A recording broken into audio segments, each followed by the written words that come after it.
Hello and welcome to the Game Collection podcast. It's been a while.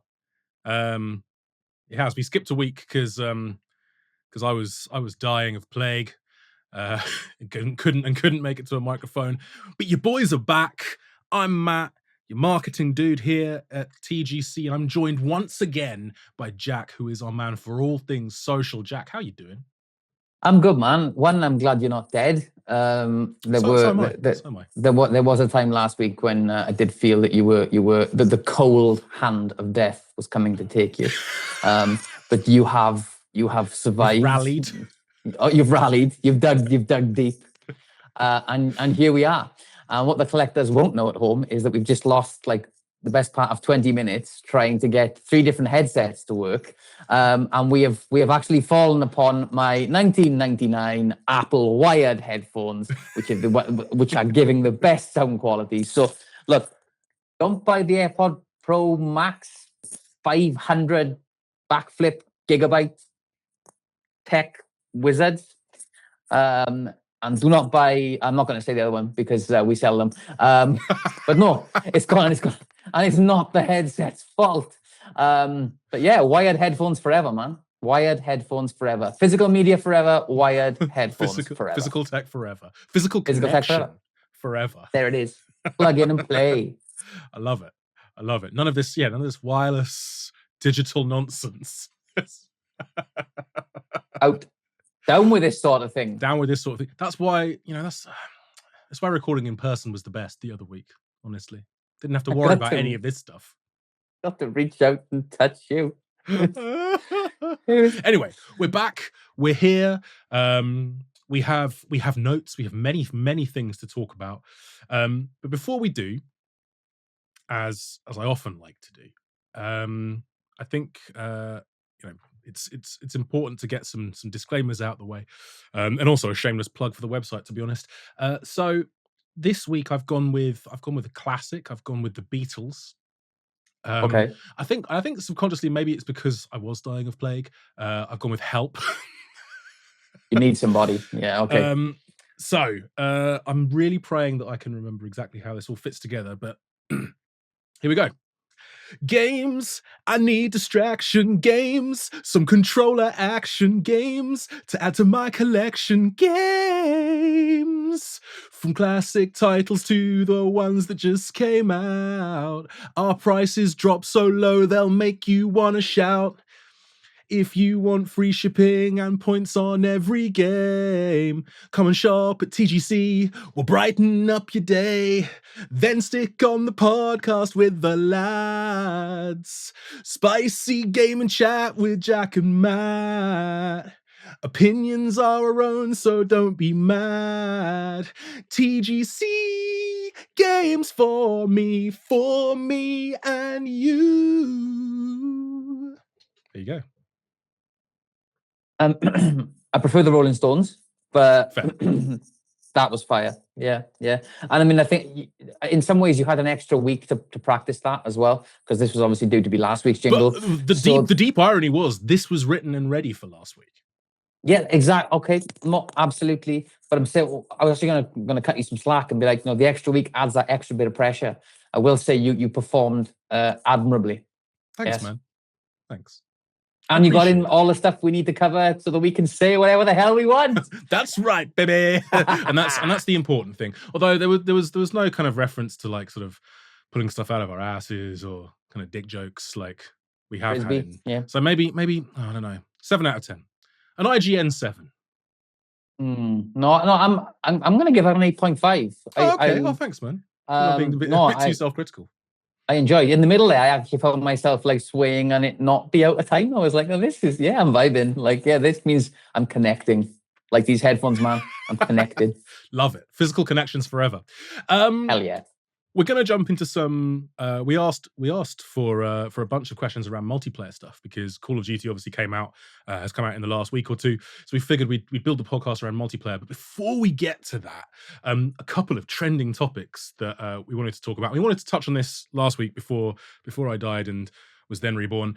But obviously, since we did our in-person podcast, GTA 6 has been delayed again. Yes. So actually, we're recording this on November 19th, so it is exactly, and you've put a post out to this effect, exactly a year away, provided it doesn't move again. But we're quite happy about this delay, aren't we, Jack? Yes, which, believe it or not, is not as crazy as it sounds. As retailers, that release date, not the new one, obviously, the previous release date was keeping us up at night, and had done. I mean, we spoke about it at Gamescom in August, and I was like, in no way is this okay. Like this is not going to be okay. A bank holiday weekend for the biggest video game release of all time is just, it's just a big middle finger up to retailers in a way. Yeah, absolutely. And so, yeah, I mean, for anyone that isn't aware, obviously with the way a bank holiday works, these days we do actually run some Saturday shifts, which is great, obviously in the warehouse. But even then, you factor in obviously that Royal Mail are off you carry it across the weekend. And then it has a distinct knock-on effect. They'll say that it doesn't, but in the past we've seen it. That a bank holiday, a release the day after a bank holiday, is problematic. To then link that up with the biggest video game launch of all time is not problematic. It's I don't want to swear. I'm not going to swear. It's a recipe for an omni shambles. I like that. That's nice. I mean, I was going to go with something along the lines of a cluster. Cluster fudge. Fudge, well saved. Cluster I panicked there at the start, but fair play, you pulled through. Yeah, look, all in all, it sucks it's been delayed again. Yes, it does. But you know what? That was a customer service nightmare waiting to happen. And we, there's no way around letting people down on the biggest video game launch of all time. It's a horrific position to be in. So, I for one, I can wait till November. Do you know why? Because that means I'll see November.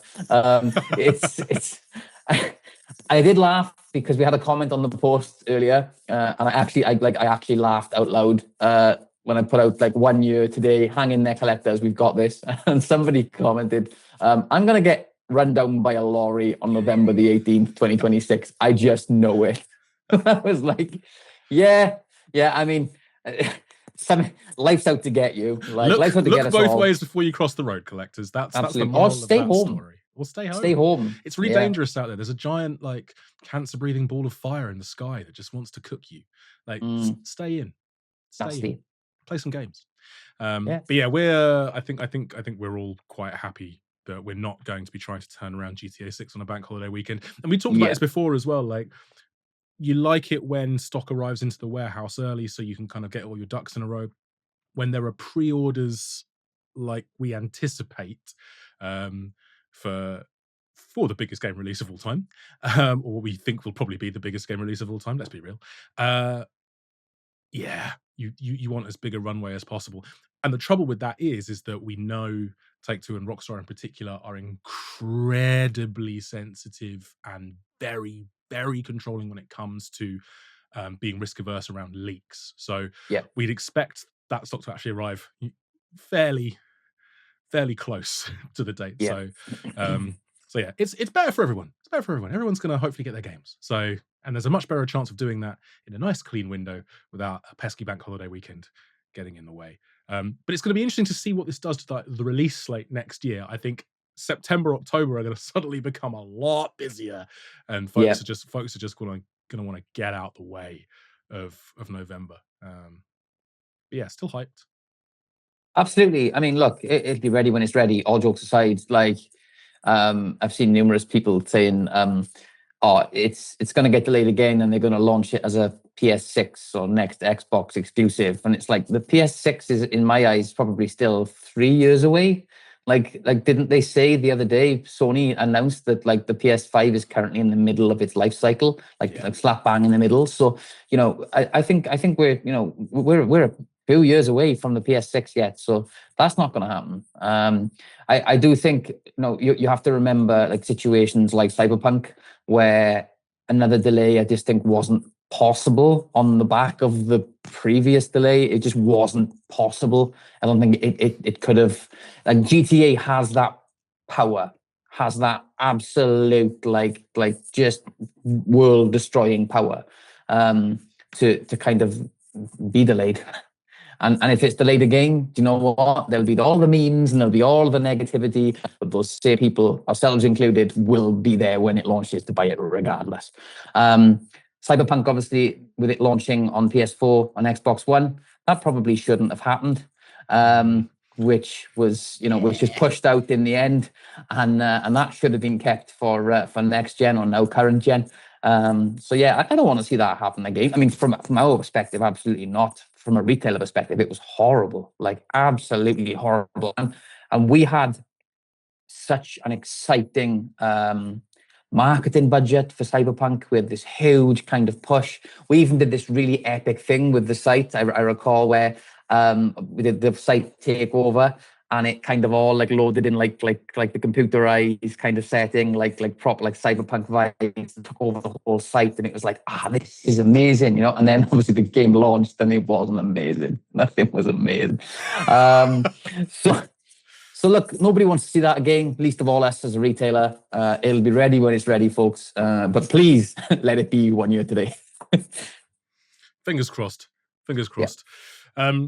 Some other stuff that hit the news that the collectors have been quite excited for. It seems just kind of flicking through the comments before this recording. Valve are getting back into the game when it comes to hardware. So Steam machines coming back. I actually bought the original Steam Link. I still have it downstairs with the touchpad owl face controller. So I still have one of those. I think it was a bit too early, but I think the Steam machines are returning at just the right time. I really enjoy the fact that it looks like someone just cut an Xbox Series X in half. I mean that, or GameCube, or the Gabe Cube. Oh, the Gabe Cube. They should have named it that. Man, I love the Steam machine. I think that's great. There's this kind of 80s pop vibe to the Steam machine, bro. Like what do they call the headset? Is it the Steam Frame? I think was that what it was called? Yeah. I did put it on the post when it initially, or the day after it got announced. Yeah, that rings a bell. Yeah, but the Steam machine. Yeah, I'm down with that name. I love it. It's clean. But yeah, I think it's going to be a really interesting proposition. Obviously, it's entirely digital, which doesn't help us. Sucks for us. But we might get to stock it, which would be very, very nice indeed. Yeah. Obviously, Steam Decks. I own a Steam Deck. I was a very early adopter. I love it. It's awesome. I think Darren, our commercial head, also has one as well, and he loves it. He's been playing a lot of Hades 2 on that. And a lot of Ball X Pit, he was telling me, which I've just gotten into and is taking over my life. But yeah, spec wise, it's coming in. It's not quite as powerful as the Series X or the PS5, but I think they figure, you know, if you've got a monster gaming rig, then this probably isn't for you. But if you're into that kind of like AA indie scene on Steam, and why wouldn't you be? There's a lot of awesome games there, and you want to play it on your big TV. If they get the price point right on this, and that's the big if, right? That is indeed the big if. I think it could be real sweet. Yeah. And what did give me a little bit of hope is I spoke to numerous people after we put the post out, and numerous people had said it would be a secondary console for them. It wouldn't be, you know. So I mean, look, you know, maybe, you know, we're always going to cling to the physical media side of things, you know, but it did appear that people numerous people were quite happy to say that it would be like a secondary console. Again, I think a lot of that will depend on price, as you've rightly said. I think it either takes off or falls off when it comes to pricing. But we shall see. I hope we get some more info on that soon. And hey, I mean, I don't think, as you and I discussed pre-recording, I don't think we'll get to stock it at launch, as was the Steam Deck was direct, wasn't it, with Valve? Yeah, they did it in staggered waves to sort of like supply demand, like make it more controlled. Stop scalpers, etc. So, which is great. But obviously, we did end up eventually stocking the Steam Deck, which was great as well. So, I mean, all signs point to, you know, price. Depending on it being something very cool and something that we likely would stock in the future. Yeah, I'd like to see us do it, and it would be interesting to sort of be interesting to sort of see how it shakes up the console landscape a little bit. I don't think it's because I think it's almost Valve step into Microsoft a little bit. Obviously, Yeah. Microsoft going, well, traditional console structures, maybe that's not for us anymore. And obviously, we've seen them release the ROG Ally X and the ROG Ally. Um, like, and the X is almost double the price of a Steam Deck, I think. Hmm. Um, so really, really interesting that they've moved into sort of that handheld thing, and they're trying to bridge that gap between consoles and PC. Valve coming at it from the other side, going, "Oh yeah, we'll bring." They've ironed out the kinks in Steam OS. Steam Deck has been a massive hit.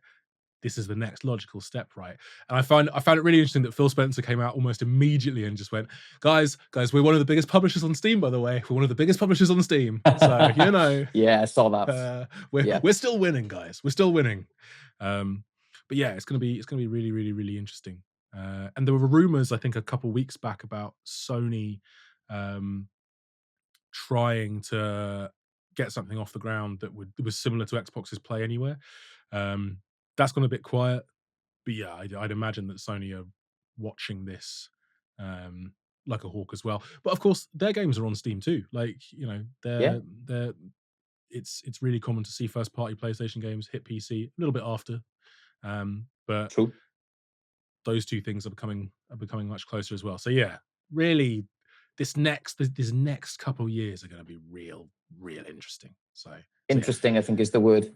Yeah. And we must remain positive. Yeah. Yes.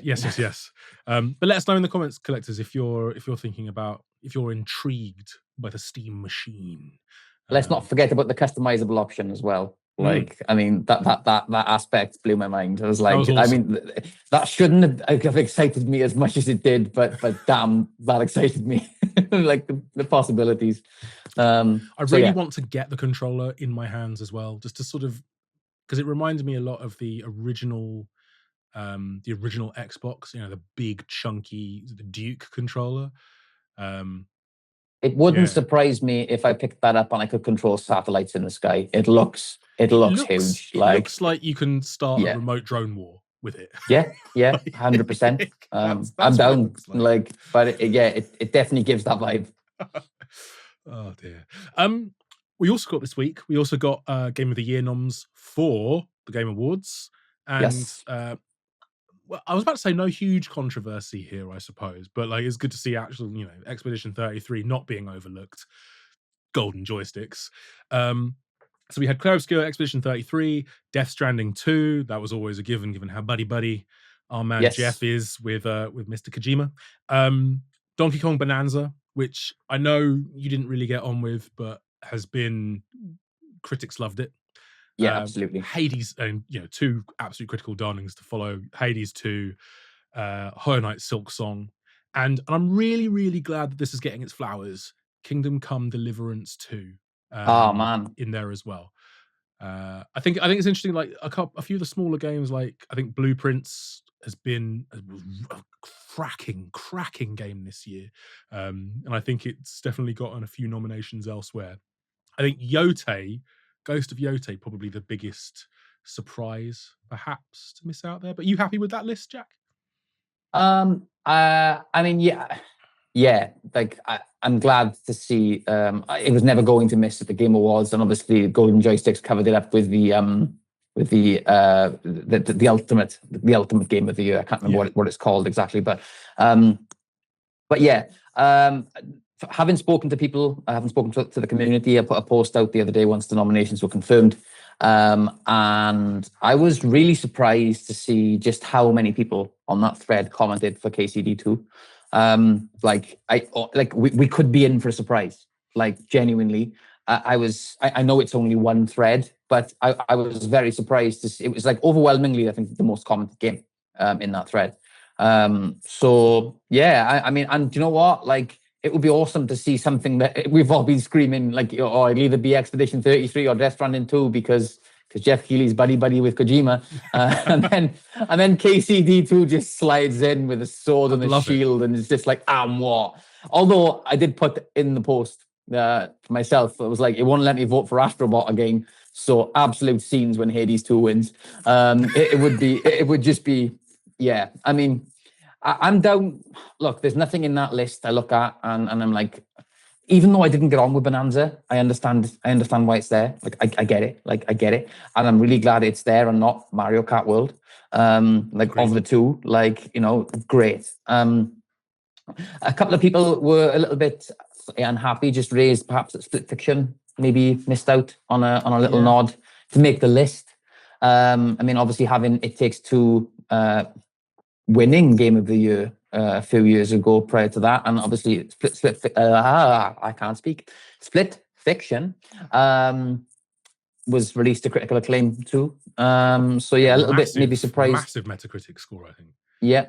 So a little bit surprised that didn't make the cut, but yeah, I think it's this better year as well. Like it's just a love letter to video games, Split Fiction. Like I mean, it's real good. Yeah, it deserves to be there. so so yeah, I mean, Yote, I did surprise me as well when the list got released. I know it was late, but again, the amount of people that were commenting and telling us when it launched and they were playing it and how much they were loving it, I thought that was bound to make the cut.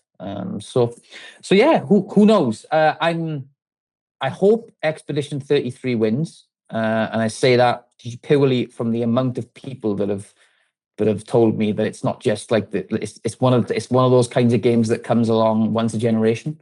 Yeah.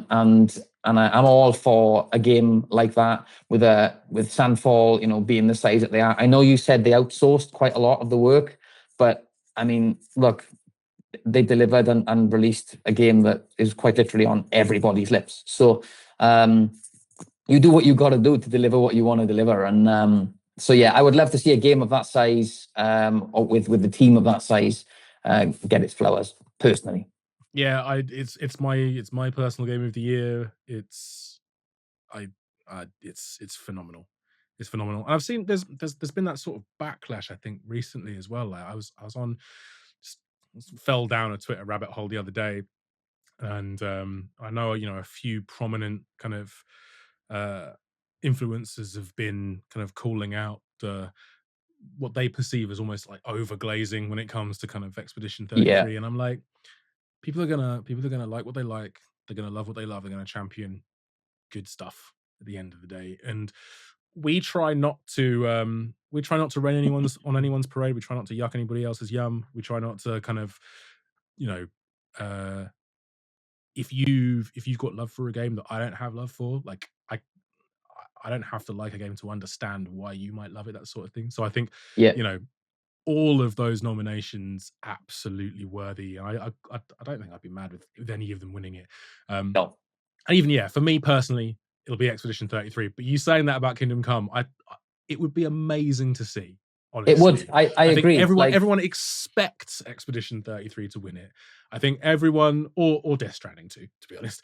But like, I think KCD walking away with it would be such a great moment for games as well. Because like, I think just a little subversion for a game that's just, it built a wonderful community off that first game and then just elevated, by all accounts, just elevated in every which way for that sequel. So like, it's also I think it's just a really, this speaks to my love of games. Like, it's just a really, really beardy RPG. There are some really the stuff that you really hate. It's like it goes deep. It goes deep on systems, and it goes deep on like really hardcore role playing mechanics. And it's just like, I'd quite like to see a game like that win. I guess, and I have no, I have no hate towards that at all. Like, it's Warhorse seemed to be a studio like obviously when you go to Gamescom, or when you get presented, and you and I got hands on with KCD2 before it got delayed, right? Because we did Gamescom, not this year, last year, and then it got delayed, didn't it? But even then, I mean, they're incredibly dedicated, right? And as you said, they've not held back on any of the detail. They've elevated, they've taken everything that was great about the first game. I mean, I saw like a lot of reports saying that it was essentially it was parts of the first game that they kind of felt they'd failed on, or not kind of delivered what they planned to deliver, and took everything that was missing from the first and just added it in. And I think the the community speaks for themselves when there's like how many people are saying just how great a game it is. So it's not for me, but yeah, there are millions of people out there that are raving about it. I think as well, just it's a game that really embraces what it means to be a game. Like it literally couldn't exist in another medium. The freedom that that game gives you, more so than any other game on that list. I think the freedom and the empowerment and the choices it affords you as a player, both in terms of like narrative choice, but just in terms of pure gameplay as well, is phenomenal. The only thing I actually think comes close would be Bonanza because its levels are almost entirely destructible. Um, but yeah, man, I think I love Expedition 33. It's my game of the year, but I would genuinely love to see KCD2 walk away with that gong. I think that would be a really awesome moment. So yeah. Do you know what else is a really awesome moment? I suppose for PlayStation fans. Well, first of all, the PS5 has also turned.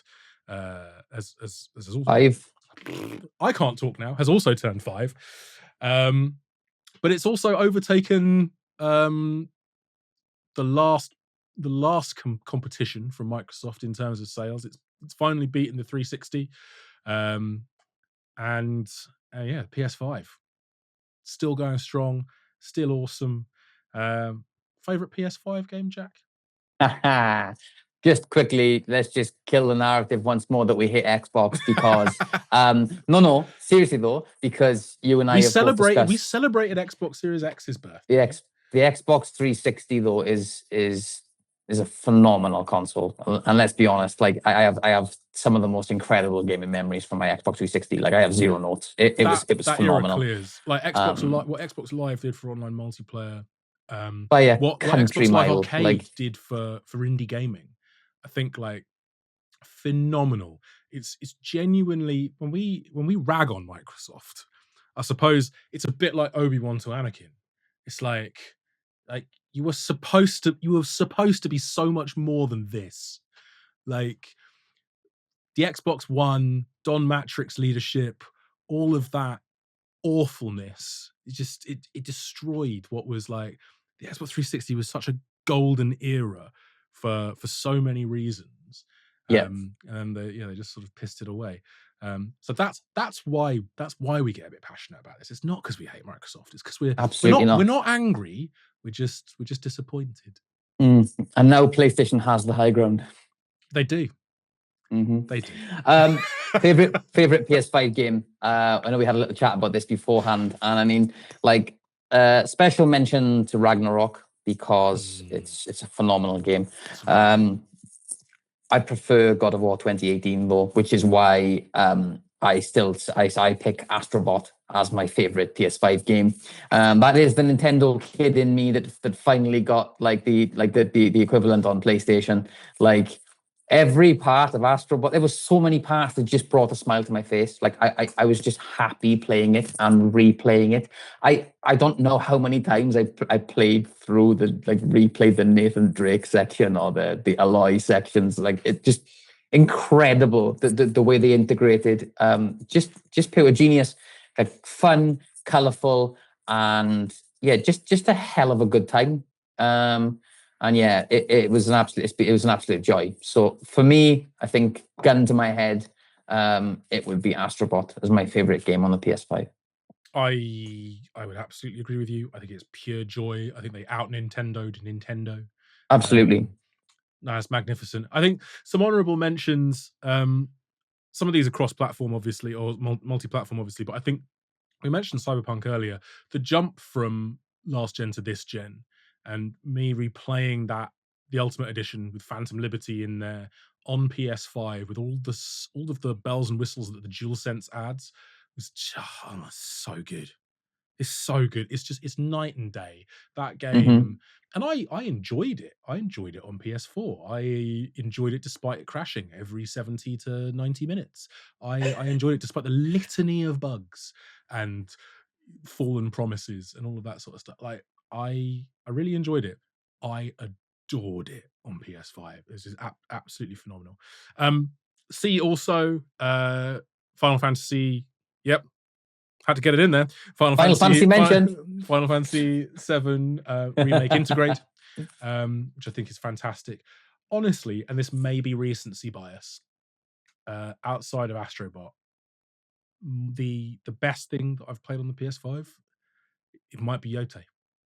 I am having Really? the best time with it. Honestly, Okay.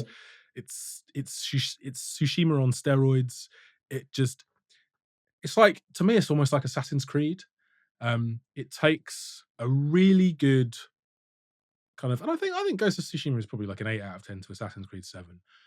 But it just elevates it to like a 9.5 for me. It's just, Yote is phenomenal.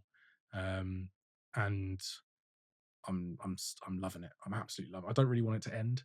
I'm doing all of the side stuff because I genuinely don't really want it to end. And yeah, every frame of it, you could take a picture and hang it on a wall. It's a gorgeous, wonderfully made game. So yeah, Astrobot for sure. But I think shout out Cyberpunk and shout out Ghost of Yote too. Yeah, and just to touch upon what you mentioned there about like a game, like of like when a game is coming to an end, or a game that has like got a hold of your life in such a way that you kind of don't want it to end. And when it does, you don't really know what to play next, so you just play nothing. Yeah, that. I mean, obviously I was back in the UK for a couple of weeks and we did the pod together, etc.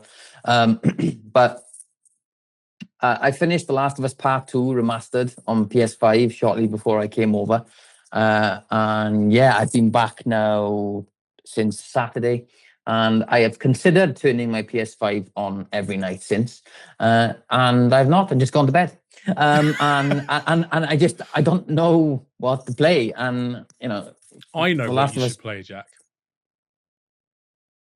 Go on, Splitters 2, man. I mean, yeah. I mean, that goes without saying. No, I mean, absolutely. Like, is that even playing? That's just like, I don't know. That's like comfort food. That's like a meal before bed. It's like a little snack. A really nice, like, I don't know, like Cookie Crisp cereal or something before bed. Like, yeah. Oh, cereal for dinner. Yeah. What a win. Yeah. Nothing quite says 35-year-old child like that. Sometimes you need it though. Like, sometimes you had a big lunch and a long day, and you're just like, oh yeah, I'm gonna have some frosted shreddies. Like, hell yeah. Best. I tell you what I really miss here in France, is like just, and this is it's like, honestly, it's like sacrilege. It is like just like a sliced bit of braces bread for toast. Like, you just don't get good sliced. You can go to a boulangerie and get some like a freshly made loaf, but I'm talking about like this. I almost swore. The crappy bog standard sliced white bread. When you toast that, man, it's comfort. Yeah. And sometimes in the evenings, I long for that. Like, I long for that bog standard bit of braces white bread toast. How do we get to this topic? What are we doing? Well, we were talking about favorite PS5 games, but I think it's okay. I think it's okay. Yeah, we were talking about Time Splitters. Comfort food. Yeah, comfort food. Anyway, enough about French cuisine, or lack of French cuisine, or lack of desire for French cuisine. Yeah. Do you know what I had a real hankering for the other day? I haven't eaten them in like months. Crumpets, man. Oh, goated. I just went out and bought a 9-pack of crumpets, and you realise that a crumpet is literally just a butter delivery system, and that's the best. Yeah, indeed. Like, you put a bit of butter on it when it's hot, and it's game over, man. It's like, how have you seeped through? Where's the hole at the what's going on? You've not done it right, unless like at the end your face isn't like half covered in butter. I thought you were going to tell me then that I'd not buttered crumpets right all my life. And you were like, you've not done it right. I'm like, oh, well, what? I was like, okay, how have I done it wrong? But no, it turns out you were just going to tell me that if you've not done it right, unless you're covered in butter. Like you have to use like half a block of butter, and then it's fine. Yeah. There we go. Yeah. I'm really enjoying this section of the podcast. Yeah, this is fire. Yeah. Nobody else will, but hey, I'm having a great time. That's not true. I reckon there are collectors out there that really, really enjoy A, toast for cereal, B, rubbish white bread toast, because it is goated, and C, let us know if you enjoy a crumpet. Let us know if you put cream on before jam, or jam on before cream when it comes to a scone. Like, tell us what your breakfast /tea/evening snack habits are. Do you rate a muffin? Who knows? Anyway, right. Lovely stuff. Thank you to everyone that sent in questions. So yes, Call of Duty is with us. I'll be honest, I'm gonna be controversial here. I'm still playing Battlefield. It's really, really, really good. Not controversial, man. I mean, like it's great to see a game with multiplayer, and we're going to talk about those in a second. But like, I've seen very little hate for Battlefield 6 online, and that's just so refreshing. Yeah, I love it. But yeah, let us know if you've started playing Black Ops 7 and how you're finding it. But yeah, we had a few questions come in. So Broken Heart Gamer kicks us off here with, what, in your opinion, is the best multiplayer title in the modern era? So I guess he's saying like the online era, right? Mm-hmm. Like, what's the best multiplayer title in the modern era? For me, I've already mentioned like two titles, and I'm just going to put it out there for It Takes Two and Split Fiction, because I just think, as you rightly mentioned earlier, the Metacritic scores, one winning Game of the Year, one it seems sadly snubbed for a nomination for Game of the Year, but incredibly highly praised by the critics and players. And I like the fact that it's still, I know you talk about like online, but it still leans into the couch co-op a little bit, right? Like, and we're going to talk about that a lot more across the rest of these questions too. But for me, again, gun to the head, I wouldn't have much trouble in blurting out one of those two titles, I think. No, I think that's completely fair. I think, Joseph Fares and his team they've taken, they keep asking the question, how can we innovate around co-op play? And I think that's awesome, and like two different perspectives and what that does to a game and how we can play with that. And it's magnificent, honestly. I've gone very route one with this, so I've already mentioned Final Fantasy. Time for me to mention the other one. It's Halo Master Chief Collection. Halo mentioned. Halo's multiplayer, if we ignore Infinite, the Master Chief Collection is phenomenal. It's just perfection. Halo, I mean, obviously Halo's original multiplayer was awesome. Halo 2 elevated. Halo 3, my personal favorite, although I think actually no, it's Reach. Reach had the best multiplayer. Just so good. But special honorable mention as well to one of my favorite, it's my comfort game, which is Rocket League, because it's wonderfully simple. It's jumpers for goalposts football, but with rocket powered RC cars. And I've been playing it for nearly a decade, and I am still rubbish, completely rubbish, and it doesn't matter because I've got mates I hop on with. You just mute the rest of chat, and we'll come on to that a little bit as well. And we just have a kick. It's just a kickabout with cars. It's like anyone that grew up watching, or just like absently watching, who really watches Top Gear, but like absently watching Top Gear reruns on Dave, and when they used to do like car football, it's just that. Yeah. It's just that, like the premise of car football. Brilliant. I love it. And like it's pure. You can't gimp the system. You can't. It's really difficult to cheat it. There's nothing to cheat really. It's just a physics engine and a giant ball. It's wonderful. Yeah. And I think because you mentioned that, it's brought to my mind. I don't think I can skip past this question without mentioning Mario Kart 8 Deluxe, because I know it's a racing game, but it's a multiplayer, and yeah, it's the perfect game, right? It's a perfect racing game. For me, it's so many things that Mario Kart World is not, which is just sad, unfortunately. But yeah, I realized, as you mentioned Rocket League, I thought cars, and then I was like, there's no way I can not mention Mario Kart 8 Deluxe. It's a game that's so good, it's crossed, 3 generations of Nintendo consoles at this point? Wii U, Switch, and then, I mean, what, like, you can't count Switch 2, I guess. It's technically playable on Switch 2. I mean, it's so good that, put it this way, it's so good that it's crossed 3 generations and made Mario Kart and made the launch title of the 3rd gen console look inferior as a result. There we are. Yeah, no, I love that. Bang on. And that's the thing. 10 years of Mario Kart 8. What a game. What a Genius. game. Brilliant. Yeah.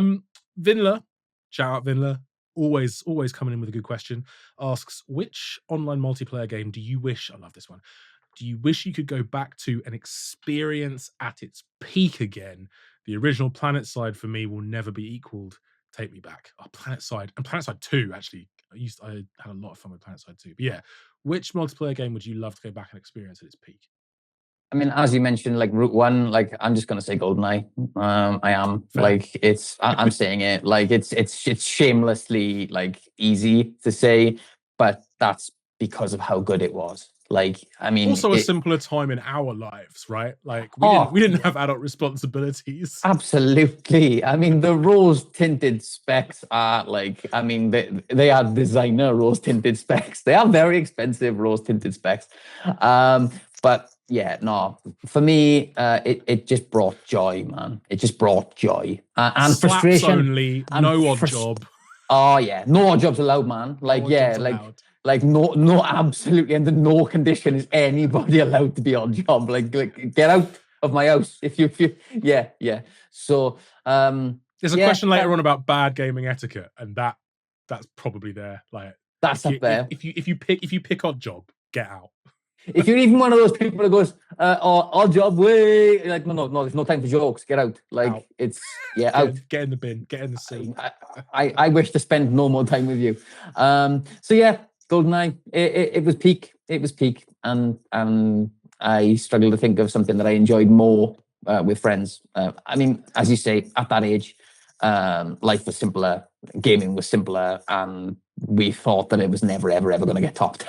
So, yeah, and maybe it didn't. Just putting that out there to be really depressing. Yeah. To be fair, the best times are behind us, man. Oh, don't say that. They are. But like, I think in a similar vein, I think most of my picks for this, either come from sort of like school era or uni era. I go back to the 360. I go back to like specifically Guitar Hero 3. Because it's Guitar Hero Rock Band in general. Like, I love that stuff, man. Like DJ Hero as well when that ended up coming out. But I think Guitar Hero at its peak was magnificent. It was just, it got too much eventually, but for me, Guitar Hero 3 was just, it was just the best. I mean, my mate, we were like,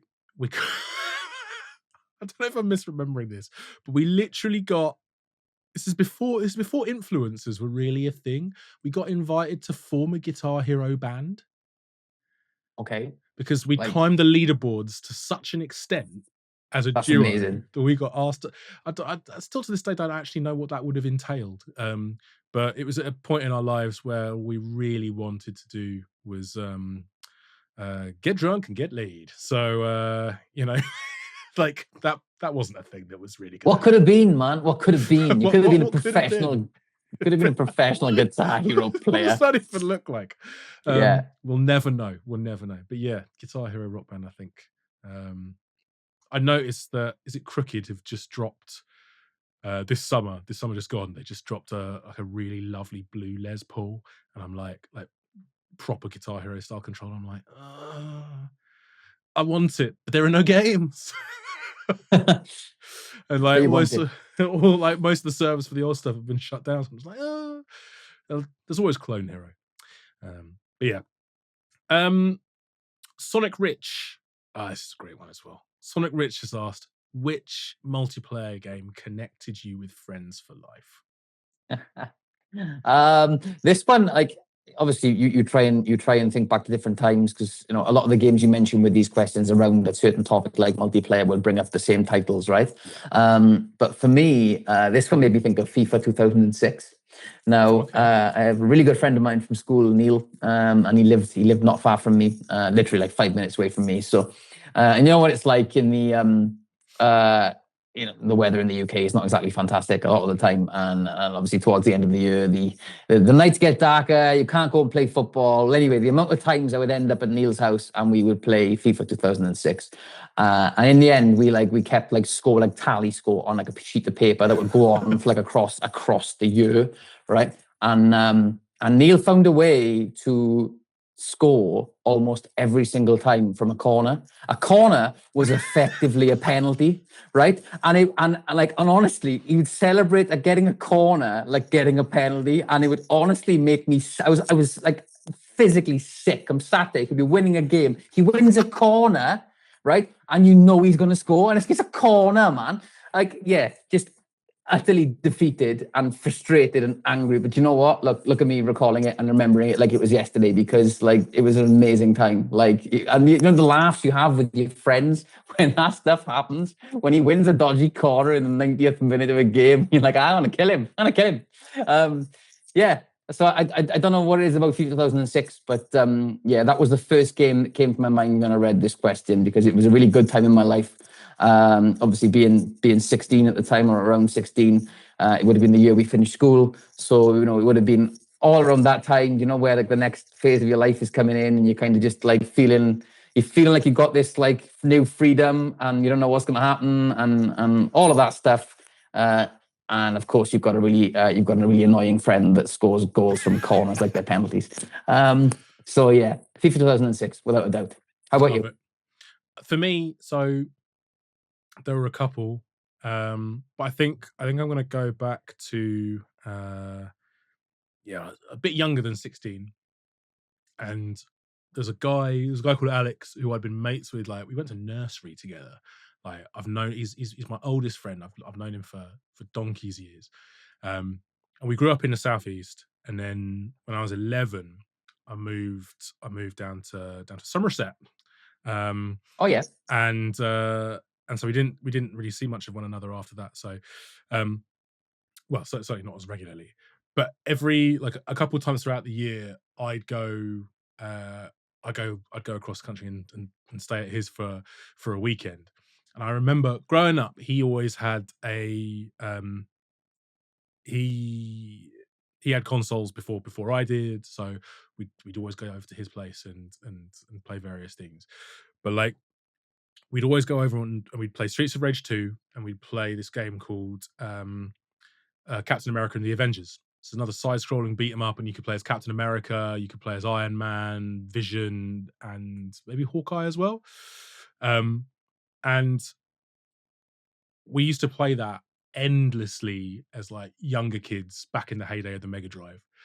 But like that time when yeah, we were kind of on opposite sides of the country, and I'd go back, we'd still fire it up. So by that point, he had a PlayStation, or he'd have a like eventually N64 and a GameCube or PS2. We'd still go back to that Mega Drive, and we'd still fire Amazing. up Captain America and the Avengers, and Streets of Rage 2, which is a much better game. But we'd always play through Captain America and the Avengers first, uh, and yeah, we're still mates to this day. He's coming round with his missus for a roast on Sunday, so Amazing. it's just that stuff, right? You like, and it's just how we catch up, because like you don't have to think too much about a side-scrolling beat 'em up, and so it was the perfect like vessel for just, oh yeah, what have the last 6 months been like for you? um, it was awesome, awesome. So yeah, It binds you for life, right? Like it it does. does. Like it's cliche, but it's true. Like those memories with the close friends like that. When it comes to video games, there's memories that just won't be topped. Yeah, Like man. I remember like it must have been maybe like FIFA 2003 maybe, and like obviously would have been 13, and staying down my friend's house, and obviously you had to be quiet, you know, like parents would allow you to sleep over, but the, you know, like you had to be like really quiet. And I remember like you know, just one of those moments where I was playing as Chelsea. I can't remember who he was, and I just went on this absolute run from defense, and just dodged like 7 sliding tackles. And you know, like the comedic element of us like quietly like crying, laughing as I'm dodging like 7 tackles. I'm like a generational run from box to box, like, and you like 4 o'clock in the morning, and you've got to be deadly. He's like, shut up. We look together. We're like it's those memories, man. Like, yeah, just the best times, like just The the best absolute best times. times. Oh, Yeah, so good, so good. Um, Dorky Swimmer. Well, it sort of ties in, I suppose. It's like Dorky Swimmer asks, "How have multiplayer games evolved for you?" And is there something that was never appreciated? I think there's a litany of things that we can think of that might have been underappreciated that we pine for now. But yeah, how has multiplayer evolved for you? I found it funny that when you and I compared notes for this, we used the same word, We did. devolved. It's devolved. devolved. Bring back couch co-op. And that's the only note I have for this question. I mean, obviously, like it's just almost like a lost art is the beauty in it of hanging out with your mates and just playing against each other on a split screen. Like it's just, yeah. That's all I have to say. Like it is like it was the best of times. Like and I'm not going to mention one game in particular because it's coming up on the next question for me. But maybe you want to delve a little bit more into this one. But yeah, for me, it's devolved. Bring back couch co-op. Yeah, I think it's an unavoidable consequence of where technology has sort of led us over the last few years, and particularly in a post-COVID world as well. Look, there are some great things, like it's nice having a full screen to be able to play on. It's nice having massive screens to play on. I remember when we were trying to play like 4-way Mario Kart on like a 14-inch CRT with like a VHS built into the bottom, and you're just like, I can't see a thing. Yeah.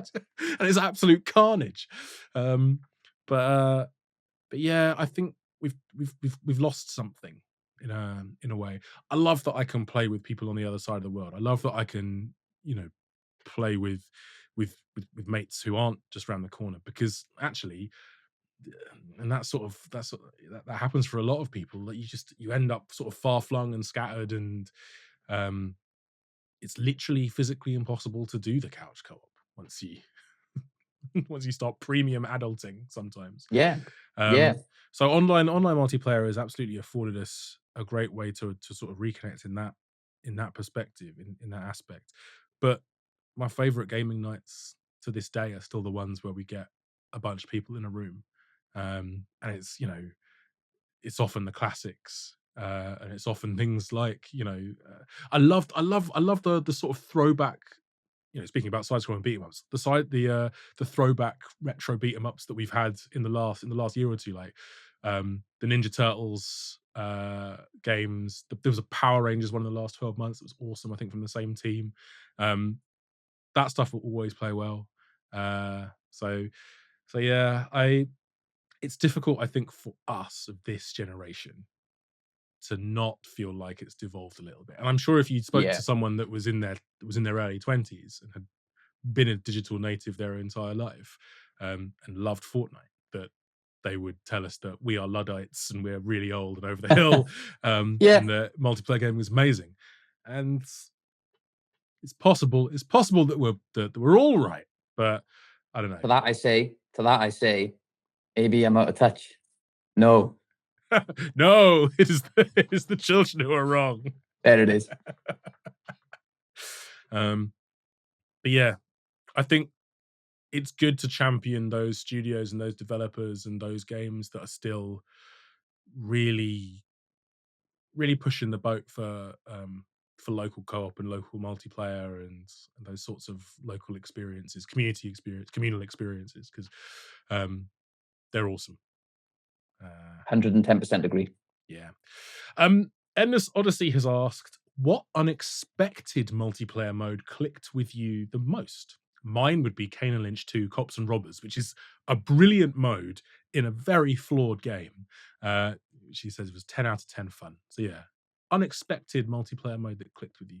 It's difficult because I guess it's not unexpected. It's just for me, I took it more about the game that I clicked with the most. And for me, Left 4 Dead or Left 4 Dead 2. It was Left 4 Dead's birthday this week, and I spoke with the community on that. And yeah, people commented just saying it's still pretty much the gold standard.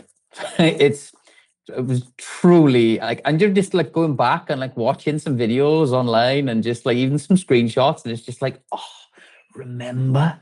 Like it was epic. Both of them were incredible games. Epic games, and incredible fun to play co-op with mates. Like just insane fun to get through like levels together, and there were certain sections which were just absolute pigs to get through. Like, and to do that with somebody on your team, yeah, immense, man, absolutely immense. Brilliant So, games. yeah, it's criminal that we don't have a modern day way of playing. Like I think it just. Can you imagine if they just got a little lick of paint and they released them as a, or even just really, because I think what they did when they released Left 4 Dead 2, they included all the Left 4 Dead levels in it as well, or something like down the line. I'm sure I saw numerous people saying that. I don't quite know exactly how that worked, but even if they just did like Left 4 Dead 2 with all the content, or just renamed it in some way, shape, or form, and gave it back to us with a lick of paint, or even just release them as they were, like just give it to me on. Just give it to me on PlayStation, man, or even like Switch 2. Like I don't care how you give it to me. Just give it to me. Like that's all I want. Like all I want for Christmas is Left 4 Dead and Left 4 Dead 2. Please, Gabe. Please do the right thing and help Jack out. Yeah, do that, and I'll buy a GameCube. I swear. I think so. I and a bunch of the rest of the world fell down a chess rabbit hole a few years back. And there was a point where like chess was, I think it's still pretty popular on Twitch to this day, but really exploded. It might have been around the Queen's Gambit Netflix series. Great show. Yeah.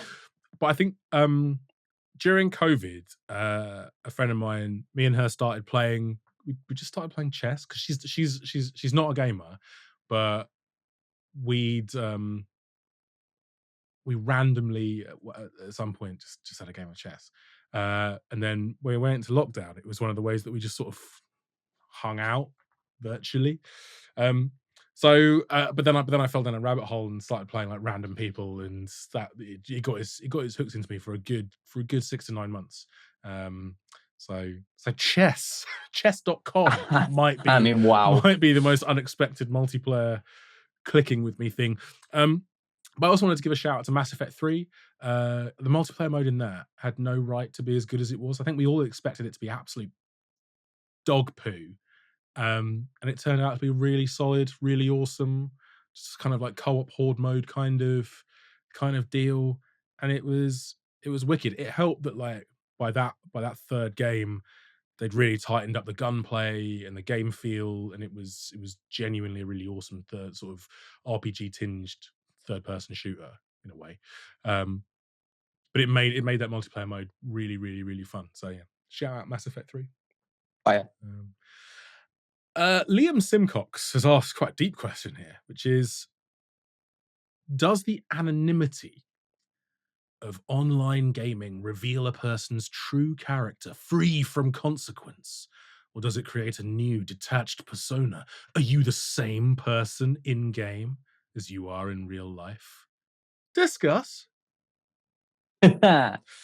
Well, for me, the internet can be an incredibly toxic place. That's awful. And there's just so much wrong with it, right? Like, and we're old, so which is why I prefer like local co-op with mates over like online gaming. Personally, people can be horrific, like they can. Like,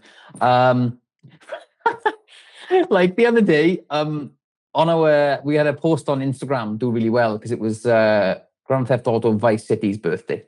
So I dropped that in on a Saturday, and it caught fire. It was one of the best performing posts I've had on Instagram in a long time. But anyway, and as with the further reach, you'll have the odd comment then, which is just, and somebody had commented saying, because I'd put in the text of the post, where do you rank this collectors? For me, it is the best Grand Theft Auto. GTA Vice City for me is the best. And somebody had commented saying San Andreas clears this comfortably, which is fine. Hey, all gaming opinion. And then some account commented going like, because I think I said for me it's not in my top 3 GTAs personally. Yeah. It's not San Andreas. And then somebody commented, not even in your top 3 means you know nothing about life, with like a skull emoji. And I went to click on it. I went to click to respond and just be like, it's all gaming opinion. Like, it's fine. Like, chill. But it wouldn't let me respond because his account was hidden. It's like hidden account, and it wouldn't let me click on him or respond to him. And it's just like, So you love to dish it out, my friend, but you're not down for any kind of debate or constructive conversation around this. You are that guy or that girl. Yeah. So for me, it's people like that, man. Like if you're gonna say it with your chest. Um, at least allow for conversation to take place. But no, this is for me is just one of the many major issues with the internet. So look, long story short, like be excellent to each other. Be excellent to each other. Yeah, there it Unfortunately, is. people very rarely are when it comes to video Never, games on the internet. So never. um Down with elitism. yes. I think to answer some of Liam's questions there, I think anonymity emboldens people. I genuinely worry, would I have been a prick as a kid on the internet if online gaming was as rampant when I was a kid as it is now? Probably. Like, Yeah, in all I honesty, get you. because Kids are horrible. Like kids. that's not right, but they are. Kids are horrible, man. Like there's a reason. We say this having been them. This is the thing. Yeah, Like yeah. So yeah, I don't think it shouldn't be free from consequence, but I think a lot of people think that it is. And I do think anonymity brings out some of the worst in folks. Like the idea that you can comment anything and it'll never come back to bite you in the ass. And I'm enjoying the fact that sometimes these days actually it does come back round and karma does come in cycles, and people do get sort of slapped upside the head virtually for um believing that they're completely free from consequence. Yep. But I also think there are so many bad aspects to social media and pylons and anonymity and chat forums and chat rooms and in-game chat, and it's I mentioned I'll mute people on Rocket League, and it just creates a far nicer experience. Like Yeah, I bet. you just in party chat with mates. You don't have to listen to anyone else's nonsense. Exactly. So Gaming, yeah, gaming's escapism, right? Like you don't you don't want to escape reality to get bullied online. Like I'm sorry, you don't. Like yeah. you just don't. And I think it's another thing that goes back to sort of our childhoods growing up with local in-person multiplayer. It's that, like, if you ever wanted to say something, you have to say it to their face. Yeah, yeah. And there would be consequences. Like you'd absolutely, especially with Mario Kart, right? Like absolutely be a blue shell that robbed someone right at the end, and someone would get like a dead arm, or like or just like someone's controller's getting murked, and and then you got to deal with that. It's like Yeah. if you got bad losers in your group, like you're just gonna get dealt with right then and there, sort of thing, and it's just like. Or you just laugh it off because you're just there in person having a great time. Exactly. But like, yeah, it's ruined everything, hasn't it? Pretty much. It gives us jobs, the internet, which is great. But yeah, like for the most part, it's got a lot to answer for. I find in terms of like, are you the same person in game as you are in real life? I find for the most part, yes. It does bring out a competitive spirit, even though I'm rubbish at most games. I will say that. So I do feel that more. Also because I was much better as a kid, so I feel like I should be better. And then when you've got and then you've got a 10-year-old clowning on you, you're just like, this is a low point. So it does that can get the hackles up. I find it also quite anxiety inducing multiplayer sometimes. Yeah. Again, escapism. Online multiplayer. You don't escape for that, right? Like you don't like this. It's not. If that's not what you're looking to escape into, it's you're supposed to enjoy, relax, kick back, and when it's doing the opposite, you have to question that. Yeah, I find it quite stressful sometimes. But yeah, I don't know. I do think I'm the same person. But I think I worry what that says about lots of other people I encounter online. That's a fair point. Matt Wood. So penultimate question. Matt Wood has asked. Which has had a more damaging impact on multiplayer gaming, loot boxes or battle passes? It certainly feels that a shift to profitability through battle passes has left producing quality experiences by the wayside. 5 words. Kill them both. with fire. Yeah, I think they're two sides of the same coin, really. It's like the proliferation of mobile gaming and games as a service has led us to this point. But like loot boxes and battle passes are kind of the same thing in my eyes. I They're hate them. just they're ways to keep you invested. They're ways to keep you spending money. They're ways to prolong an experience. And I suppose like one of the things is that multiplayer games need to run for years these days, Yeah. which was never a thing necessarily. It was never an assumed target, I suppose, in bygone years. Let's not. Um, Sorry, just while I remember this point, like let's not forget as well, though. It's like there's no guarantee they run for years either. no, Like you buy there's on no day guarantee, one. Concord, that they run for that they run for weeks. You know, you drop what, like 80 or 90 quid on the edition with the battle pass, or and yeah, exactly. Like you don't actually know what you're getting. Like you really don't. Um, and it just seems there's just so many more that just fail now, instead of like it's just been done. And even when like Suicide Squad got revealed to be what it was, like the mood just changed in the office. Like it went from being, oh, Rocksteady doing Suicide Squad, like it's gonna be fire, and then you realize what it is, and it's like that's gonna, yeah, catch fire probably. What um I will say is like I think battle passes are an evolution of season passes, which is basically just an evolution of it's a way to lock you in for a full season of DLC. yeah. I think loot box. If I was going to choose uh, a worse one, I think it would probably be loot boxes because I think gambling Yeah. mechanics in video games has ruined them. Right? Yep.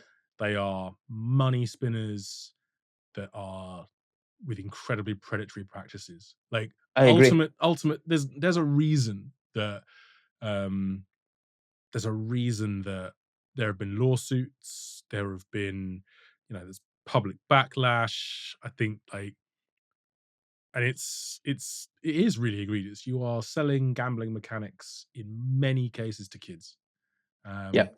and that's not right. That's not right. And the YouTubers that have profited off those, I don't know if that's right either. Um, so I think, yeah, I think those mobile gaming practices, and it sort of started in mobile and free to play, and they're creeping more and more and more into premium games because those games have to run for 12 months. FC, right? It's the predatory gambling mechanics. I think Yeah. that's absolutely, in my eyes, um, the most damaging thing. Not just for multiplayer. I think games in general. Um, I think I Agreed. think I think I think season passes, battle passes, things like that. Yes, that sort of paid for DLC. I mean, actually, I kind of understand it. Like, if a studio is going to support a game for the next 12 months with new content that's required and new updates and all that sort of stuff, it's got to find a way to get you to pay for them. Thinking with a commercially Logical minded head on. with Well, a yeah, hat yeah, on. of course. But at least for the Yeah. most part, I say this, for the most part, you have an idea of what you're buying and what you're getting into. So they have to make a commitment now, I think, to it'll be this number of maps or this number of uh, DLC drops, and it includes XYZ. Loot Yeah. boxes, uh, it's still gambling. You're still gambling. Absolutely. Um, And yeah, no, I to your point, like at the push battle passes, I at least understand that. I don't like them, but I understand the process. Loot boxes, I find to be just, it's all kinds of wrong. yeah. All kinds of wrong. What I don't like is when you it's difficult to prove, but that sort of artificial restricting of content behind a battle pass or behind a season pass or behind a DLC expansion. Like we've seen it a few times over the years, not just with multiplayer games, right? But that sort of accusations of content cut so the publisher can make an extra buck or 10, right? Like Yeah. that the fact that we're even having those conversations and that suspicion exists is indicative of where we are, and it's really sad. So they've both had detrimental effects, I think. But yeah, gambling mechanics can once again please get in the bin slash Or the C. sea. Or the Yeah, sea. get in Absolutely. get in the sea. Um, I haven't structured this very well because there's we're ending on a bit of a negative one as well, which is so Death Metal Dave has asked, what's the worst etiquette in multiplayer? I.e., is it not reviving your teammate? Is it rude behavior or trash talk? Friendly fire? Stealing your loot? And Jake Torgerson has also asked a question, which is, when playing split screen, did you ever peek to see where your friends were to find them? Just thinking back to GoldenEye, and Yeah. we've all done it. Of course. You can't help it, right? It's in your eye line almost. Like, yeah, exactly. Yeah. And especially where we're supposed to look, we're both on the same screen. Even sometimes when you play Mario Kart back in the day, and it's like you'd sometimes all of a sudden find yourself looking at the other side of the screen, and then you've crashed, and it's like, I wasn't even like trying to. I was just taken by what you were doing. It's really distracting, actually. Yeah, playing 4-way split screen on a tiny on a 14-inch CRT was a nightmare. It's a skill. It is, it's a skill, like, for sure. But I think we spoke about it, like friendly fire. Like, why? Stop killing me. Like, stop killing me. Cheers. Like, please stop. Obviously. I'll tell you what. I'll tell you what. Actually, you evoked a memory with your FIFA chat, because do you remember back in the day? And I think they stopped you from being able to do this, and I can't remember exactly when. But if you were losing, but I feel like it's like you're 5-0 down in like FIFA 98 or whatever, and you could just slide tackle the opposition keeper, and you'd get an instant red card. And if you got enough players sent off, you'd lose the game. Abandoned. Match abandoned 2-3-0.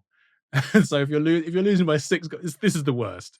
I think this might be the worst thing, and I've done it, and I've had it done to me, and I know it's the worst sore loser move. It's just, I'm just gonna hack your keeper, and it's like, but what? Yeah, why? Like, well, I'm losing 6-0, and then I'll only lose 3-0. Yeah. The ultimate level of spite unlocked. Absolutely. Love it though. Love it. But the way the question was structured, and we talked about like not healing a teammate, it brought back a memory of like I want to say it was Rainbow Six. I can't remember what game we were playing. It was one of my first Gamescoms, right? So it was, we're talking probably 8-9 years ago, maybe now. Like one of my first Gamescom experiences, and they were we were playing, and some German guys were on my team. And all I remember is I was getting absolutely owned. I sucked so bad, and like, if you feel so much worse when you're playing like that in a random place with strangers, it's like it's so painful. And all I remember is one of the German guys going, "Stay there, I will heal you." And I'm like, "Well, good, I can't move, mate. I'm incapacitated." He's like, "Stay there, I will heal you." I'm like, "Thank you, my friend."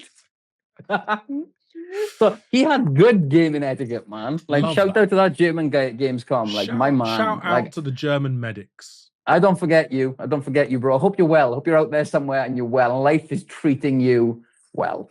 I love that, man. Yeah. Stay there. I will heal you. I will heal you. What a guy. Magic. Yeah. Absolutely magic. Let's end on that. That's a nice, positive, wonderful, heartwarming story. I love it. Me too, actually. I will heal you. Brilliant stuff. So collectors, tell us about your favorite multiplayer gaming moments. What do you think is the worst etiquette when it comes to multiplayer? Is it hacking a keeper 5 times and getting 5 red cards, or is it abandoning your mates as the German medic did not do? What's do you think multiplayer's evolved, devolved? What are the games that connected you guys with friends for life? Hit us up in the comments. Let us know. And for all of your physical gaming needs, eat crumpets. And check out the game collection. And also check out the game collection. Cheers for listening, folks. We'll catch you next time. Thank you, folks. Catch you on the next one.